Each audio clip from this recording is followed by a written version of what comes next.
নেত্রকোনার পূর্বধলা এলাকা থেকে এই চাঞ্চল্যকর বাস ডাকাতির মাস্টারমাইন্ড আলমগীরকে গ্রেপ্তার করেছে। আপনারা জানেন, দেশব্যাপী চাঞ্চল্যকর মির্জাপুর থানায় রুজুকৃত যে মামলাটি হয়েছে, সেই মামলার অন্যতম এই বাস ডাকাতি গ্যাংয়ের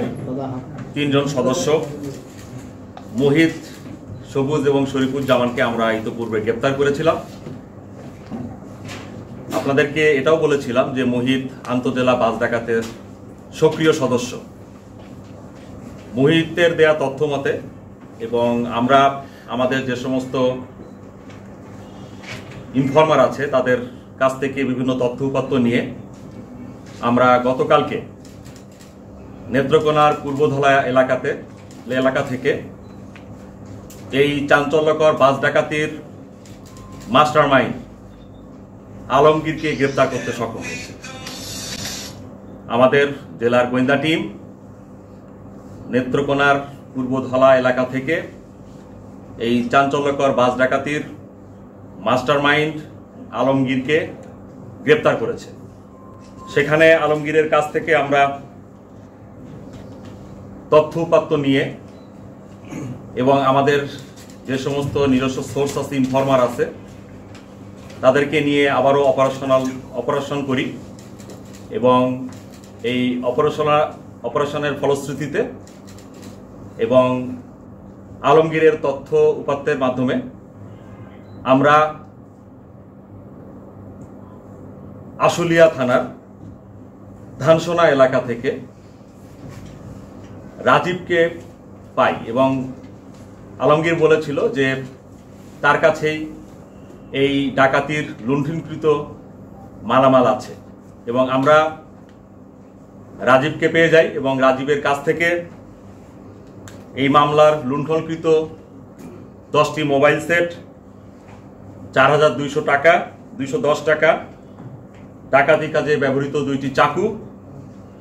2টি রূপার আংটি,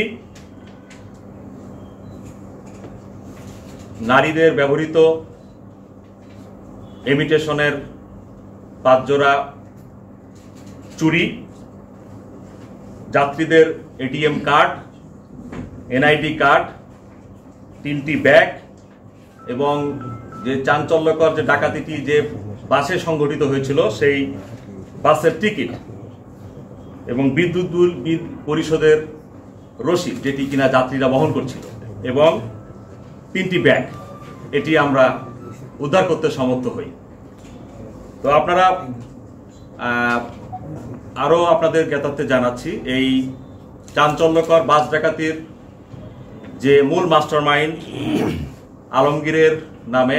ঢাকা সহ আশপাশের জেলায় আরও 3টি ডাকাতি মামলা ইতিমধ্যে হয়েছে এবং সে এই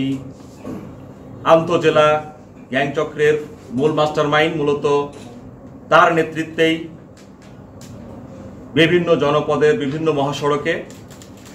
এ ধরনের ডাকাতি কার্যক্রম তারা পরিচালনা করে এবং আপনারা ইতিমধ্যে জেনেছেন এই ডাকাতির সেকেন্ড ইন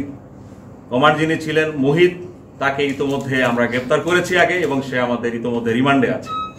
তো আমরা আশা করছি আলমগীরের মাধ্যমেও এই ঘটনার এবং এই মহাসড়ক ডাকাতি সহ ঢাকার আশপাশে যে সমস্ত ডাকাতি ঘটনা তথা বাংলাদেশের যে বিভিন্ন জায়গায় ডাকাতি ঘটনাগুলো সম্বন্ধে একটি উল্লেখযোগ্য তথ্য উপাত্ত পাবো বলে আমরা আশা করছি।